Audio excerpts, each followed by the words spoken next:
দশম বিসিএস হতে ক্রমান্বয়ে আমরা একদম 38তম বিসিএস, বর্তমানে আমাদের 38তম বিসিএস লিখিত পরীক্ষা হয়ে গেছে।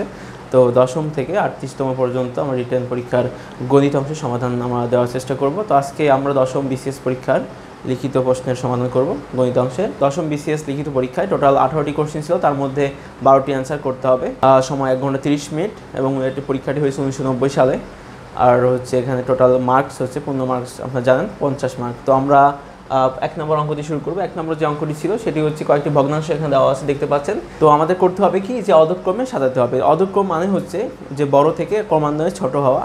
আপনারা জানেন যে অধক্রম এবং ঊর্ধ্বক্রম এই দুটো শব্দের সাথে আপনারা সবাই পরিচিত। ঊর্ধ্বক্রম মানে হচ্ছে ছোট থেকে বড় হওয়া, বড়র দিকে যাওয়া, আর অধক্রম হচ্ছে বড় থেকে ছোটোর দিকে আসা। তাহলে আমাদের যে ভগ্নাংশগুলো এখানে দেওয়া আছে এই ভগ্নাংশগুলোর ভ্যালু, যে আমাদের সব থেকে বড়টা আগে তারপরে ছোটোটা, এরকম আস্তে আস্তে আমাদের ছোটোর দিকে যাইতে হবে। তো এটাই হচ্ছে আমাদের কাজ, এভাবে সাজাতে হবে। তো আমরা এখন এটা যেহেতু লিখিত পরীক্ষায়, গাণিতিক যুক্তি লিখিত পরীক্ষায় হচ্ছে আপনার ক্যালকুলেটর ব্যবহার করা যায়। সো খুব সহজেই আপনার ক্যালকুলেটর ব্যবহার করে মানগুলো বের করে এই অঙ্কটি করতে পারেন। যেটা করতে হবে দেখেন যে এখানে 27/51 মান আছে 0.529, 6/7 মান আছে 0.857। সো এরকম করে মান বের করার পরে জাস্ট করতে হবে কি, এখানে দেখেন সবগুলোর মান দেওয়া আছে, সব থেকে বড় কোনটা, এখানে 0.867 আছে, 0.8557 আছে। তাহলে এখানে বোঝা যাচ্ছে যে সবগুলোর মধ্যে এটা 529, এটা হচ্ছে 534,613, তাহলে এখানে সবচেয়ে বড় হচ্ছে এটা। তাহলে একটা আমরা লিখবো যে 0.867। আচ্ছা, সমাধানটা শুরু হচ্ছে এখান থেকে।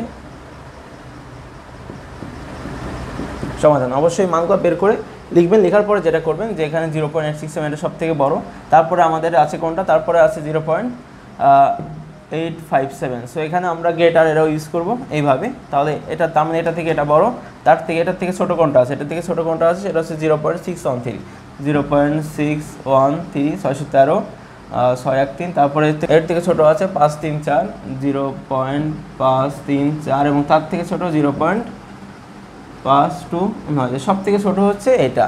তো এখন আমাদের সাজানো কিন্তু মোটামুটি হয়ে গেছে। এখন জাস্ট করবো কি, 0.867 এটা পেয়েছি এমন কথা থেকে এটা জাস্ট লিখে দেবো যে 13 থেকে 15 থেকে পেয়েছি এটা, তারপরে এটা পেয়েছি আমরা হচ্ছে 6/7 থেকে, তারপরে পেয়েছি আমরা হচ্ছে এটা 19/31 থেকে, তারপরে পেয়েছি হচ্ছে আমরা 23/43, এবং সবার লাস্টে যেটা সেটা হচ্ছে 27/51। তাহলে এটাই ছিল যে এই ভগ্নাংশগুলো আমরা অধক্রমে সাজাতে পেরেছি, এটা হবে সেই অ্যান্সার। তো এটাকে যেহেতু বলে দেওয়া আছে যুক্তি সহ, তো আপনারা এটাভাবে করলেও পারেন, বাট এর থেকে একটা পারফেক্ট একটা ওয়ে আছে, সেটা হচ্ছে আপনারা জানেন যে সমহর বিশিষ্ট করে ভগ্নাংশগুলোকে সাজানো। তো আমরা সমহর বিশিষ্ট করে এটা করতে পারি। তো সেটাও আমি দেখা দিচ্ছি কীভাবে সমহর বিশিষ্ট করে এই প্রশ্নের অ্যান্সারটা করবেন। সমহর বিশিষ্ট ভগ্নাংশের ক্ষেত্রে আপনারা জানেন যে সবগুলো ভগ্নাংশের হরগুলো সমান থাকে, এবং এই অবস্থায় যেটা লব সব থেকে বড় হবে, যে ভগ্নাংশের লব সব থেকে বড় হবে, সেটা হবে সব থেকে বড় ভগ্নাংশ। তো আমরা এখন দেখি যে এখানে সমহর বিশিষ্ট করা হয়ে গেছে। আপনারা জানেন সব কী করে ভগ্নাংশগুলো সমহর বিশিষ্ট করতে হয়। আমরা সবগুলো ভগ্নাংশের হরগুলো নিয়ে লসাগু করেছি, এবং লসাগু বের হয়েছে আমাদের, লসাগু পেয়েছি আমরা 23,79,405। এখন যেটা করতে হবে যে প্রত্যেক ভগ্নাংশের হর দিয়ে এই লসাগুকে ভাগ করতে হবে। আমি দেখাই দিই একটা, যে এই যে প্রথম ভগ্নাংশটি 27/51, এই 51 এটা হচ্ছে হর, এই হর দিয়ে লসাগুকে আমরা ভাগ করেছি। ভাগ করার পরে আমাদের যেটা রেজাল্টটা পাওয়া গেছে সেটা হচ্ছে ভাগ করলে আমরা পেয়েছি 46,655। এখন এই 46,655 আমরা 27-এর সাথে গুণ করেছি, আবার 51-এর সাথেও কিন্তু আমরা এটা গুণ করেছি। গুণ করার পর আমাদের যে রেজাল্ট আসছে সেটা হচ্ছে এখানে। তো দেখেন, তো এরকম করে আবার এটার হয় ভগ্নাংশের হর দিয়েও আমরা ভাগ করেছি, লসাগুকে ভাগ করে আমরা যেটা পেয়েছি উপর নিচে গুণ করে এখানে পেয়েছি। এটার ক্ষেত্রেও সেম, এরকম করে সবগুলোর হর দেখেন সেম, এটার হরও সেম, এটার হরও এক, এটা সবগুলোর হর কিন্তু আমরা পেয়ে গেছি একই রকম। এখন দেখতে হবে যে আমরা জানি কি বললাম, যে সবগুলা ভগ্নাংশের যদি সমহর বিশিষ্ট হয় বা সবগুলো ভগ্নাংশের হর যদি একই হয়, সেক্ষেত্রে যে ভগ্নাংশটির লব বড় হবে সেটাই হবে সবথেকে বড় ভগ্নাংশ। তো এখন যেহেতু আমাদের সবগুলো হর সেম, এখন দেখবো যে কোনটার লব বড় আছে, তাহলে সেটাই হবে বড়। তো এখন দেখা যাচ্ছে যে এটা আছে 12 লাখ, এটা আছে 12 লাখ, এটা 14 লাখ, এটা 20 লাখ, এটা 20 লাখ। তাহলে আমাদের সবগুলোর মধ্যে দেখা যাচ্ছে 20 লাখ বেশি আছে। এখন 20 লাখের মধ্যে এখন দুইটা আছে, তো 20 লাখ এটা 39,000, এটা হচ্ছে 20,62,000। তার মানে বোঝা যাচ্ছে যে 20,62,000 সব থেকে বড়। তো এটা আমরা পেয়েছি কোথা থেকে, এটা পেয়েছি আমরা 13/15 থেকে। তাহলে এটাই হচ্ছে সব থেকে বড়, 13/15, এটা আমরা লিখলাম। আচ্ছা, এখন আমরা এর থেকে ছোটো কোনটা আছে, এর থেকে ছোটো হবে অবশ্যই এটা, সেটা হবে কত, 6/7। এটা আমরা পেয়েছি 6/7 থেকে, তার মানে এটা হচ্ছে 2 নাম্বার, এটা হচ্ছে 1 নাম্বার। আচ্ছা, তারপর আমরা পেয়েছি কত, তারপর 14 লাখ আছে, তো 14 লাখ সেটা কত, 19/31, 19/31। তারপরে আছে হচ্ছে আমাদের 12,72,000, 12,59,000, তাহলে 23/43 হবে, তারপরে 23/43, এবং সবার লাস্টে কোনটা, এই যে এটা হচ্ছে আপনার 27/51, 27/51। তাহলে এটাই ছিল হচ্ছে যে কি বড় থেকে ছোট করেছি আমরা, যে অধক্রম অনুসারে সাজিয়েছি। তাহলে আমাদের অ্যান্সারটা কী হবে? অ্যান্সারটা হবে 13/15, 6/7, 19/31, 23/43, 27/51। এটাই হচ্ছে আমাদের অ্যান্সার। ওকে, 2 নম্বর প্রশ্ন আমাদের দেওয়া আছে সরল করতে হবে, সরল করুন। তো চলুন শুরু করে দিই আমাদের সরলটি। তো আমাদের যেটা লেখা আছে এখানে আমাদের সবগুলো সমস্ত ভগ্নাংশে আছে, ভেঙে আমরা সরলীকরণ করব। তো 5 × 10, 10 আর 2 যোগ করলে আমাদের হবে কত? 12, 12 বাই হচ্ছে 5 × 5। আচ্ছা, তারপরে আছে আমাদের কত এখানে আছে হচ্ছে 5 × 8 = 40, 40 আর 5 45, 45/8, তার নিচে হবে কত? 6 × 7 = 42 আর 3 হচ্ছে 45, 45/7। তারপরে আসছে একটি এর, তারপরে 6 × 11 = 66, 66 আর 7 পাচ্ছি আমরা হচ্ছে 73, 73/11, আর নিচে হচ্ছে 8 নং 72, 1 73, 73/11। তারপরে ভাগ আছে 8/9, তারপরে এর আচ্ছা 22 × 44, 44 আর 11 হচ্ছে 55, 55 হচ্ছে 22, তার সাথে হবে হচ্ছে এর 7 × 14 আর 1 15, 15/2, তার নিচে আছে হচ্ছে 12 × 24, 24 আর 1 হচ্ছে 25, 25/2। তো এটা হচ্ছে আমাদের মোটামুটি। এখন যেটা করব আমরা 12/5 লিখলাম। এখন যে এখন যে আমাদের যে বড় ভগ্নাংশগুলো আছে এগুলো আমরা ভেঙে আমরা ছোটো করব, যে 45/8 এটাকে যদি আমরা ভাগ হিসেবে আসে তাহলে কি গুণ করলে উল্টা ভাগ, তো ভাগ উল্টা দিলে কি আমাদের গুণ হয়ে যাবে, তাহলে উপরে যাবে 7, নিচে আছে হচ্ছে 45। আচ্ছা, এটা ব্র্যাকেট রাখলাম। তারপর হচ্ছে এর, তারপরে এখানে 73/11 আছে, তারপরে গুণ করবো, এটা হচ্ছে 11 উপরে যাবে, নিচে আসবে কত? 73। আচ্ছা, এখানে 73, এখানে হবে এখানে হবে হচ্ছে 8, 73/8। ওকে, এখানে হবে হচ্ছে 8। তাহলে এরপরে আছে ভাগ 8/9, তারপর হচ্ছে এর, তারপর হচ্ছে 55/22, তারপরে আছে হচ্ছে এর, তারপরে আছে এখানে 15/2, উপরে হচ্ছে 2, নিচে হচ্ছে কত? 25। তো এটা আচ্ছা, এরপরে আমাদের 45 কেটে যাবে, এখানে 73 কেটে যাবে, এখানে হচ্ছে গিয়ে 2 কেটে যাবে। আচ্ছা, 15 দিয়ে কাটলে হচ্ছে 3 × 5 = 15 আর 5 × 5 = 25, 3/5। আর এখানে মোটামুটি এখানে 8, 11 আর 7, 8, তাহলে আমাদের দাঁড়াচ্ছে কি 12/5 গুণ এখানে পাচ্ছি আমরা হচ্ছে 7/8, তারপরে হচ্ছে এর, তারপরে এখানে পাবো হচ্ছে আমাদের 8/11, তারপর হচ্ছে ভাগ 8/9, তারপরে হচ্ছে এর, তারপর হচ্ছে 55/2 এর 3/5। তো এই মোটামুটি আমাদের রাশিটি দাঁড়িয়েছে। এখন আমাদের যেটা করতে হবে, আমরা জানি এর কাজ আগে করতে হয়, যোগ বিয়োগ গুণ ভাগের মধ্যে এর কাজটা আগে করতে হবে। তাহলে এর কাজটা আমরা করে ফেলি। তাহলে এখানে 8 কেটে যাবে, 7 আর এখানে থাকবে হচ্ছে 9 দিয়ে এটা কাটবে। আচ্ছা, এখানে 11 দিয়ে কাটলে হচ্ছে 5। আচ্ছা, এখানে এর আছে দেখেন পরপর 3টা, তাহলে যেটা করতে পারি আমরা 5 দিয়ে এটা কাটলে 5, 11 × 55, 11 দিয়ে এটা কাটলে 11 × 2 = 22, 2 দিয়ে এটা কাটলে হবে হচ্ছে 4 × 2 = 8, 3 দিয়ে এটা কাটলে হবে 3 × 3 = 9। তাহলে উপরে আমাদের থাকছে কত? 4/3। টোটাল আমাদের এখানে দাঁড়াচ্ছে হচ্ছে 12/5 গুণ এখানে 7/11, তারপরে ভাগ 4/3। আচ্ছা, তো এখন আমাদের 12/5 গুণ, আমরা এখন গুণের ভাগের কাজ করব। 7/11 গুণ ভাগের মধ্যে সবার আগে ভাগের কাজটা করতে হয়। 7/11 গুণ উপরে যাবে 3, নিচে যাবে হচ্ছে 4। এখন সবগুলো গুণ হয়ে গেছে, কাটাকাটি করব আমরা। তাহলে এখানে আমাদের কাটাকাটি কী যাচ্ছে? এখানে 4 দিয়ে কাটলে 3 × 4 = 12। ওকে, আচ্ছা, 3 × 3 = 9, 7 9 63, 63/5, 11 কত? 55। তাহলে এটা হচ্ছে আমাদের আসতেছে। তাহলে আমাদের যেটা করতে হবে 63/55, এটা হচ্ছে 63কে ভাগ করে দেবো, 55 একে 55। তাহলে এখানে পাচ্ছি আমরা 5 থেকে 9, এটা হচ্ছে কত আছে? 3। তাহলে এখানে আমাদের হচ্ছে 8 যাবে 18, তাহলে 18×55, 1 সমস্ত 18/55, এটার অ্যান্সারটা আসবে 1 সমস্ত 18/55। তাহলে এটাই হলো উক্ত সরলের অ্যান্সার। আশা করি সবাই বুঝতে পেরেছেন। তো আমাদের 3 নম্বর প্রশ্নে যেটা বলা আছে যে ক্ষয়ের বেতন অপেক্ষা 15% বেশি, তাহলে ক্ষয়ের বেতন অপেক্ষা শতকরা কত কম, এটা আমাদের বের করতে হবে। খুব সহজ একটি অঙ্ক, এটা হচ্ছে শতকরা অধ্যায়ের অঙ্ক। শতকরা এটা হচ্ছে 8-এর বইতে আছে, 8ম শ্রেণীর বইতে অঙ্কটা পাবেন। হ্যাঁ, তো যেটা তাহলে আমরা যেটা করব যে আমাদের প্রথমে দেওয়া আছে ক্ষয়ের বেতনটা হচ্ছে ক্ষয়ের বেতন অপেক্ষা 15% বেশি, ক্ষয়ের বেতন অপেক্ষা। তাহলে দেখেন ক্ষয়ের বেতনটা মূলত ডিপেন্ড করছে কার উপরে? ক্ষয়ের উপরে। তাহলে আমরা এই ক্ষয়ের বেতনটা আমরা ধরে নিব, যে আমরা ধরি সমাধান, যে আমরা ধরি ক্ষয়ের বেতন সেটা হচ্ছে 100 টাকা। তো ক্ষয়ের বেতন হচ্ছে কত? ক্ষয়ের বেতন হচ্ছে 100 টাকা। তো ক্ষয়ের বেতন যদি 100 টাকা হয়, কয়ের বেতনটা কি হবে? 15% বেশি হবে ক্ষয়ের থেকে। তাহলে লিখতে পারি ক এর বেতন সমান কত পাচ্ছি আমরা? 100 যোগ 15, দ্যাট মিনস 115 টাকা। তাহলে কয়ের বেতনটা আমাদের 115 টাকা পেয়ে গেছে। এখন কথা হচ্ছে যে এই কয়ের বেতনটা দেখেন, ক্ষয়ের বেতন 100 এর আছে 115, তাহলে বেশি কত? আমরা বলতে পারি যে কয়ের বেতন বেশি সমান 115 মাইনাস 100, দ্যাট মিনস হচ্ছে কত? 15 টাকা। তো কয়ের বেতন বেশি, কয়ের বেতন বেশি মানে কি? ক্ষয়ের বেতন কম। কয়ের বেতন যত টাকা বেশি তত টাকায় তো ক্ষয়ের বেতন কম। তাহলে এটা সমান আমরা লিখতে পারি যে ক্ষয়ের বেতন কম, মানে কয়ের যত টাকা বেশি হবে ক্ষয়ের কিন্তু তত টাকা কম হবে। তো এটাই সে ক্ষয়ের বেতন কম। তো আমাদের বের করতে বলছে কি যে ক্ষয়ের বেতন কয়ের বেতন অপেক্ষা শতকরা কত কম। এই যে ক্ষয়ের বেতন কয়ের বেতন অপেক্ষা 15 টাকা কম। এখন এটাকে আমাদের বলেছে কি শতকরা কত কম, শতকরায় দেখা দিতে হবে। খুব ইজি একটা অঙ্ক, আশা করি আপনারা বুঝতে পারবেন। আর আমার এটা পিডিএফে এটা 2-3 ভাবে করে দেওয়া আছে। দশম বিসিএস লিখিত পরীক্ষার গণিত অংশের সমাধান এরকম পিডিএফ আকারে গ্রুপে দেওয়া আছে। আপনার গ্রুপে থেকে অবশ্যই পিডিএফ ডাউনলোড করে নেবেন।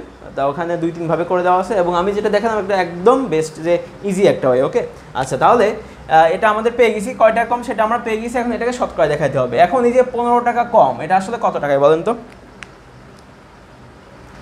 এই যে 15 টাকা কম, এটা আসলে কত টাকা? এই যে কয়ের যে বেতন তার তুলনায় এখন দেখেন যে কয়ের বেতন কত? 115 টাকা।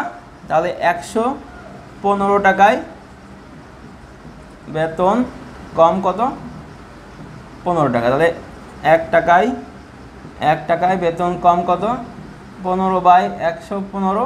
তাহলে 100 টাকায় বেতন কম, 15 গুণ 100, নিচে হচ্ছে 115। আচ্ছা, এখন বিষয়টা দেখেন যে অনেকে আবার ভুল করে বলে কি যে এখানে 115 জায়গা না দিয়ে এখন 115 দিবে নাকি 100 দিবে, এটা নিয়ে কনফিউশনে থাকে। আমাদের ডিপেন্ডেন্সিটা দেখেন যে ক্ষয়ের বেতন কয়ের বেতন অপেক্ষা কত কম? কয়ের বেতন, তাহলে কয়টা ডিপেন্ড করবে যে 15 টাকা কম, এটা হচ্ছে কয়ের উপরে ডিপেন্ড করবে যে কয়ের যে বেতনটা তার থেকে তার টাকাই 15 টাকা কম। যে ওর 115 টাকায় আমরা কম পাচ্ছি কত? 15 টাকা। তো ভুল করে কখনো এই 100 বসায় দিয়েন না, ক্ষয়ের বেতনটা বসায় দিয়েন না। হ্যাঁ, ঠিক আছে? তো এটা বুঝে বুঝে করতে হবে, স্টেপ বাই স্টেপ। লজিক বা বিহীন কোনো কিছু করা যাবে না। অঙ্কের ক্ষেত্রে পুরোটাই লজিক আপনাকে ডেভেলপ করতে পারলে অঙ্ক ইজি হয়ে যাবে। ওকে, আচ্ছা, তাহলে এখানে আমরা কাটাকাটি করে এটা 15 দিয়ে কাটলে এখানে পাচ্ছি আমরা 15 একে 15। আচ্ছা, আর এখানে পাবো হচ্ছে, তাহলে এটা 5 দিয়ে কাটলে আমরা 3×5 15, আর এটা 5 দিয়ে কাটলে হচ্ছে পাচ্ছি আমরা 23। আর এখানে উপরে পাচ্ছি আমরা 300, নিচে হচ্ছে 23। তাহলে এটা হচ্ছে সেই কম। এটার ভ্যালুটা কত আসে আমরা দেখি। 300, এটাকে ভাগ করতে হবে 23 দিয়ে। তাহলে 23 দিয়ে ভাগ করলে আমাদের আসে 23 একে 23, এখানে 70, তারপর 3 দিয়ে গেলে 3×3 = 9, 3×9 = 59, তাহলে 1, তাহলে 13 গুণ সমস্ত 1/23%। এটাই হবে এই প্রশ্নের অ্যান্সার। এটা সমান 13 সমস্ত 1/23। নির্ণয় উত্তর লেখা যাবে। নির্ণয় যে আমাদের বেতন কম সেটা হচ্ছে উত্তর, একবারে সরাসরি উত্তর লিখেই হবে 13 সমস্ত 1/23%। অবশ্যই লাস্টে গিয়ে পার্সেন্ট দিতে হবে যেহেতু আমরা শতকরায় বের করেছি। তাহলে এটাই ছিল আমাদের 3 নম্বর প্রশ্নের সমাধান। 4 নম্বর প্রশ্নের সমাধান। এখানে বলা আছে 5 অঙ্কের বৃহত্তম সংখ্যার সাথে কোনো ক্ষুদ্রতম সংখ্যা যোগ করলে যোগফল 6, 8, 10 এবং 14 দ্বারা বিভাজ্য হবে। খুবই সাধারণ একটি অঙ্ক, সিম্পল একটি অঙ্ক, ঠান্ডা মাথায় বুঝতে হবে। এটি ক্লাস 7-এর বইয়ের অঙ্ক, 2য় অধ্যায়ের যে নাম্বার থিওরি আছে সেটার ক্লাস 7। খুবই ইজি একটি অঙ্ক। তো এখন যেটা বলা আছে যে আমাদের 5 অঙ্কের বৃহত্তম সংখ্যা, এটা আমরা লিখে নিই যে আমাদের দেওয়া আছে কি সমাধান। যে 5 অঙ্কের বৃহত্তম সংখ্যাটা তো আমাদের জানতে হবে, সেটা লিখতে হবে যে 5 অঙ্কের বৃহত্তম সংখ্যা কত হবে সেটা আপনারা জানেন। সমান কত? 1, 2, 3, 4, 5। এটা হচ্ছে 5 অঙ্কের বৃহত্তম সংখ্যা। এখন এই সংখ্যার সাথে কোনো ক্ষুদ্রতম সংখ্যা যোগ করলে যোগফল 6, 8, 10, 14 দ্বারা বিভাজ্য হবে। বোঝা গেছে? তাহলে এর সাথে আমাদের কিছু একটা যোগ করতে হবে, কিছু একটা সংখ্যা, যেটা একটা ক্ষুদ্রতম সংখ্যা হবে। সেই সংখ্যাটা যোগ করলে আমাদের যে এতগুলো সংখ্যা দেওয়া আছে যে 6, 8, 10, 14 দ্বারা বিভাজ্য হবে, মানে কি নিঃশেষে ভাগ যাবে।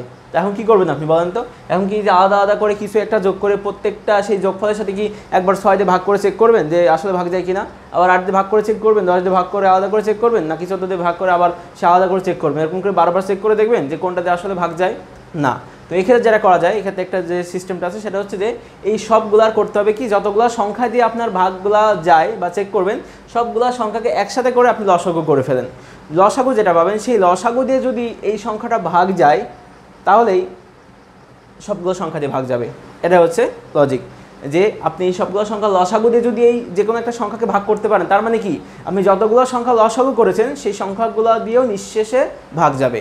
এটা হচ্ছে ব্যাপার। ওকে, তাহলে আমরা এই সংখ্যাগুলো লসাগু করে ফেলি। কত আসে দেখেন, তাদের লসাগু আসবে কত, 6, 8, 10, 14। আমি আবারও বলছি যে এই সংখ্যাগুলোর লসাগু করার পরে যে লসাগুটা পাবেন সেটাতে যদি আপনি এই সংখ্যাকে ভাগ করেন বা নিঃশেষে যদি ভাগ যায়, তার মানে কি, তার মানে এই সংখ্যাগুলো দিয়েও নিঃশেষে ভাগ যাবে। ওকে, আচ্ছা, তাহলে এটা লসাগু কত হবে আমাদের, লসাগু হবে 2 দিয়ে করে 3 দুগুণ 6, 4 দুগুণ 8, 5 দুগুণ 10, 7 দুগুণ 14। আচ্ছা, এরপরে যাবে না, তাহলে লসাগু কত হচ্ছে আমাদের 2 গুণ 3 গুণ 4 গুণ 5 গুণ 7। তাহলে এখানে কত পাচ্ছি আমরা, 3 দুগুণ 6, এখানে 4 5 কত 20, তো 4 5 হচ্ছে 20, 3 2 60, 60 দোকানে কত 120, 7 12 হচ্ছে 884, 7 12 84, 840। তাহলে আমাদের লসাগু কত পাচ্ছি সেটা হচ্ছে 840। এখন এই লসাগুতে দেখি এটা ভাগ যায় কিনা, যদি ভাগ যায় তাহলে তো হয়েই গেল, আর ভাগ না গেলে দেখা, তাহলে আমাদের বুঝতে হবে যে কিছু একটা কম বেশি আছে, সেটা দেখবো আমরা। দেখেন কীভাবে করা যায়। 9 9 9 9, 5টা 9 আমরা নিয়ে নিয়েছি, এটাকে ভাগ করবো কত দিয়ে, 840 দিয়ে। ওকে, 840-এর মধ্যে একবার যাই, 840, তাহলে এটাকে ভাগ গেলে আমার থাকবে হচ্ছে 9, এখানে পাচ্ছি কত 5, এখানে হচ্ছে 1 যাবে না, এর মধ্যে একটা 9 আমরা নামাই নিতে পারি, সেটা হচ্ছে 9 নিলাম আমরা। তাহলে এখানে এর মধ্যেও কতবার যাবে, একবার। 840 দুইবার নিলে 1600 হয়ে যাচ্ছে, হবে না, তাহলে একবারই যাবে 840। তাহলে এখানে কত পাচ্ছি 9, এখানে পাচ্ছি 5, এখানে পাচ্ছি 7, 8 15, তাহলে 7 হবে। আর এখানে তাহলে কী করবো, আর একটা 9 আমাদের বাকি আছে, নামাই নিলাম। আচ্ছা, এখানে 8 নং 72, 8 10 80, বেশি হয়ে যাবে, তাহলে 9 যাবে। 8 নং যেহেতু 72, তোমার 7-এর ঘরে থাকবে 9 0 0, আচ্ছা 6 6, আচ্ছা 5, এটা হবে 7, 7560। তাহলে এখানে আমাদের ভাগশেষ থাকছে কত, এখানে থাকছে 9, এখানে থাকছে হচ্ছে এখানে থাকছে 9, এখানে হচ্ছে 3, তাহলে 39 হচ্ছে আমাদের ভাগশেষ থাকছে। তো এখন কথা হচ্ছে, যদি এই ভাগশেষ না থাকতো তাহলে তো ভাগ হয়েই গেল, মানে কোনো কিছু যোগ করা লাগতো না। বোঝা গেছে, যে আমাদের বলছে কি যে বিভাজ্য করতে হবে, মেন কথা হচ্ছে বিভাজ্য করতে হবে। তাহলে আমাদের যদি এই ভাগশেষটা যদি না থাকতো, মানে বিভাজ্য যদি হয়ে যেত, ভাগশেষ না থাকলে কি আমাদের এটা বিভাজ্য হয়ে যেত, তাহলে তো আমাদের কোনো কিছু যোগ করা লাগতো না, বিয়োগ করা লাগতো না। আমাদের করতে বলছে কি, আমাদের করতে হবে যোগ। এখন কথা হচ্ছে যে দেখেন, এখানে আমাদের একটা ভাগশেষ রয়ে গেছে, ভাগশেষ রয়ে গেছে, আর এই ভাগশেষ রয়ে গেছে বলে 840 দিয়ে আমরা ভাগ করতে পারছি না, মানে বিভাজ্য হচ্ছে না। সে করতে কী করতে হবে, সেক্ষেত্রে দুইটা কাজ করা যায়। একটা হচ্ছে, যদি এই পুরো সংখ্যা থেকে যদি আপনি 39 বাদ দিয়ে দেন, যেহেতু আমাদের 39 বেশি হয়ে গেছে, যদি পুরো সংখ্যাটা থেকে যদি আপনি 39 বিয়োগ করে দেন, তাহলে কিন্তু 840 যে নিঃশেষে যে বিভাজ্য হবে। বাট আমাদের তো বিয়োগ করার অপশন নাই, আমাদের বলছে কি আমাদের যোগ করতে হবে। তাহলে কি যোগ করতে হবে, তো যোগ করতে হলে যেটা করতে হবে, দেখেন যে 39টা আমাদের বেশি হয়ে গেছে না, এই 39টা আমরা 840 থেকে বিয়োগ দিয়ে দিব, 840 মাইনাস 39, তাহলে কত হবে 801। তাহলে এই যে এই সংখ্যার সাথে যদি আপনি প্লাস 801 যদি যোগ করেন, তাহলে যেটা পাবেন, যে সংখ্যাটা পাবেন, সেটাকে আপনি 840 দিয়ে ভাগ করলে নিঃশেষে বিভাজ্য হবে। আর সেটার ভাগফল কত হবে জানেন, সেটার ভাগফল হবে 120, 119 ছিল, এখানে 120 হবে, এক ঘর বেশি হবে। ওকে, তাহলে যদি বিয়োগ করতে বলে, বিয়োগ করতে হলে কী হবে, যে ভাগশেষ যেটা থাকবে সেটা হচ্ছে এই পুরো সংখ্যাটা থেকে বিয়োগ করে দিবেন। আর যদি কোনো ক্ষুদ্রতম সংখ্যা যোগ করতে বলে, তাহলে যেটা হবে ভাগশেষ যেটা পাবেন সেটা হচ্ছে কী করবেন, সেটা হচ্ছে ভাজক থেকে বিয়োগ করে দেবেন। বিয়োগ করে যেটা পাবেন সেটা হচ্ছে এই মেন সংখ্যাটার সাথে যোগ করলে আপনি নিঃশেষে বিভাজ্য করতে পারবেন। তাহলে এটাই ছিল এই প্রশ্নের উত্তর। আশা করি সবাই ক্লিয়ারলি বুঝতে পেরেছেন। আচ্ছা, 7 নম্বর অঙ্ক। 7 নম্বর অঙ্ক যেটা বলা আছে যে প্রতি হেক্টর জমির বাৎসরিক খাজনা 246 টাকা হলে 12 হেক্টর 35 এর, 12 হেক্টর এবং 35 এর জমির 3.5 বছরের খাজনা কত হবে সেটা আমাদের বের করতে হবে।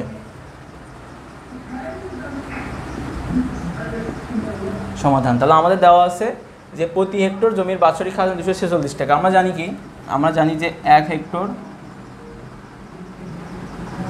সমান সমান 100 এর। তো আমাদের দেওয়া আছে 12 হেক্টর 35 এর, তাহলে 12 হেক্টরের দাম কত, 12 হেক্টর সমান কত আসবে, সেটা হবে 100 গুণ 12, দ্যাট মিনস 1200 এর।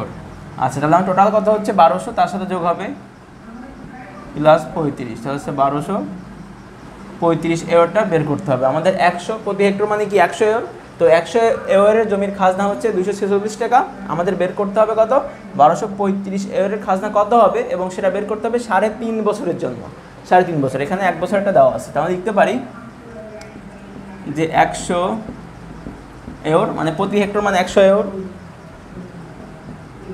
জমির 1 বছরের খাজনা সেটা হচ্ছে কত, 246 টাকা। তাহলে 1 এওর জমির 1 বছরের খাজনা কত হবে, 246 বাই 100 টাকা। তারপর আমরা যেটা করবো, আমাদের বের করতে হবে কত, 1235 এওর জমির 1 বছরের খাজনা হচ্ছে 246 গুণ 1235 বাই হচ্ছে কত, 100 টাকা। আচ্ছা 1235 আমাদের হচ্ছে গিয়ে এটা বের করেছি 1 বছরের, বাট বের করতে হবে কত আমাদের, 3.5 বছর। তো 3.5 বছর মানে কি, 3.5 বছর মানে হচ্ছে 3 সমস্ত 1 2 বছর। তো এটাকে লেখা যায় 3 × 6 7/2 লেখা যায়, এত বছর লেখা যায়। হ্যাঁ, তাহলে এত এওর জমির 7/2 বছরের খাজনা কত হবে, 246 গুণ 1235। এই পাশে যেটা সেটা ভাগ হয়ে যায়, আর নিচে যেটা গুণ হয়ে যাবে। আর যেহেতু 1235 7.5 বছর, সেটা কি আরও বছর বেশি, সময় বেশি, তাহলে সেটা গুণ হয়ে যাবে। হ্যাঁ, 100 গুণ হয়ে গেলে কী হবে, গুণ হয়ে গেলে উপরে 7 যাবে, নিচে আসবে কত, 2। তাহলে এটার আনসার হবে 10,633.35 টাকা। ক্যালকুলেটর চেপে বের করে ফেলবেন। তো এইটাই ছিল এই প্রশ্নের সমাধান। 8 নম্বর প্রশ্নে যেটা বলা আছে যে পেট্রোলের দাম 40% কমে যায়, বর্তমানে 100 টাকায় পূর্বাপেক্ষা 5 লিটার তেল বেশি পাওয়া যায়, তাহলে প্রতি লিটার পেট্রোলের বর্তমান মূল্য ও পূর্ব মূল্য কত হবে সেটা আমাদের বের করতে হবে। খুবই সহজ একটি অঙ্ক।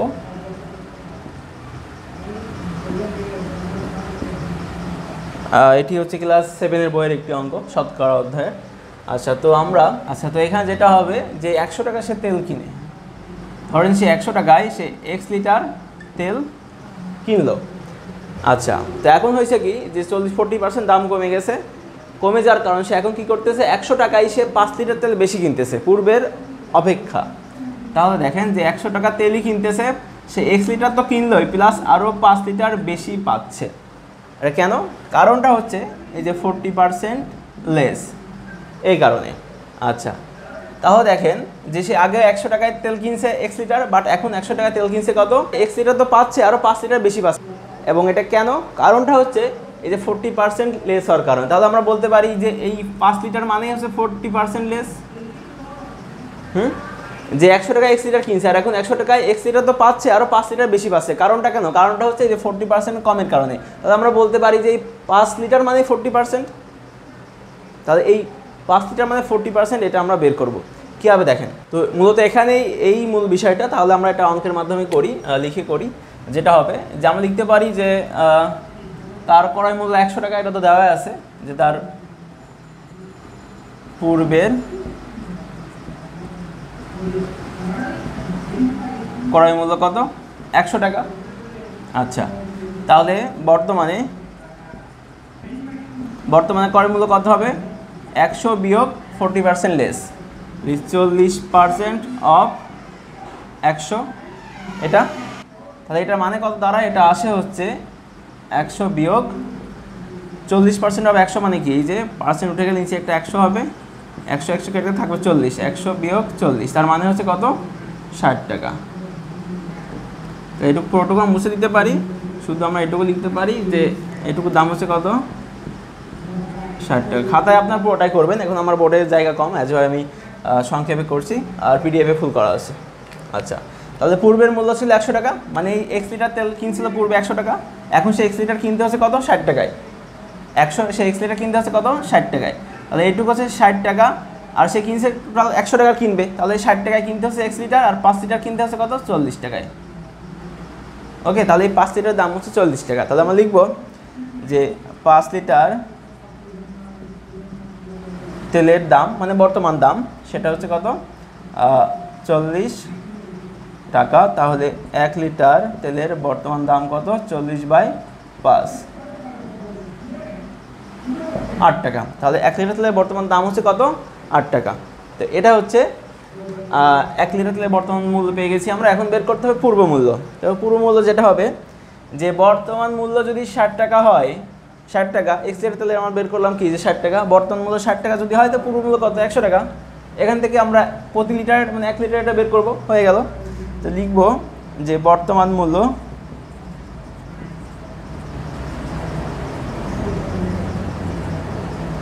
ষাট টাকা হলে পূর্ব মূল্য কত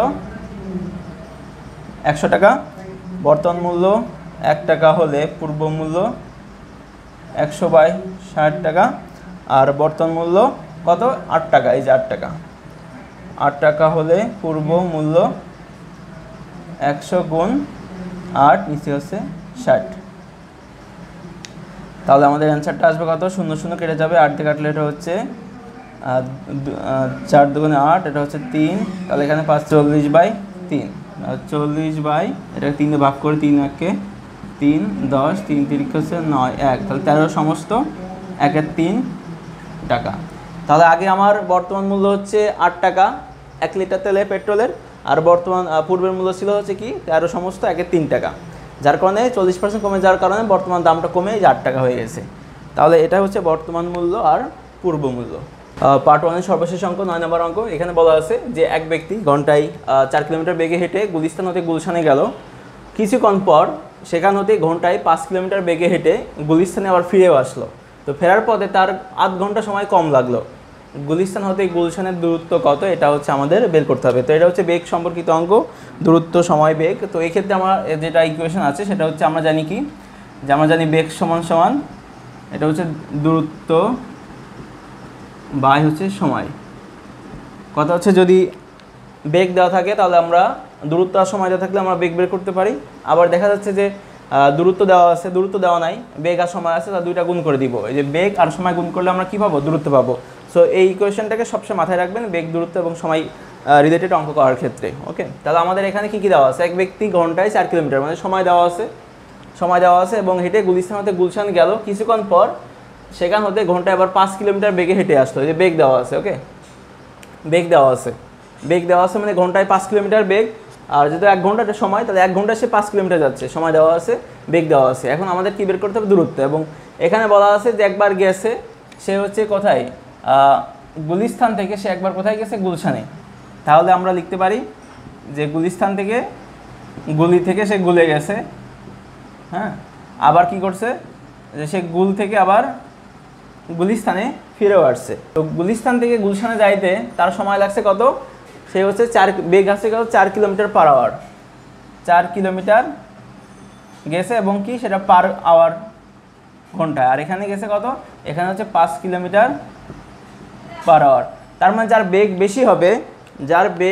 বেশি হবে সেটা তো আলটিমেটলি একটু দ্রুতই যাবে, এবং সেজন্য বলছে কত, তার আধা ঘন্টা সময় কম লাগছে। তো আমরা যেটা করব,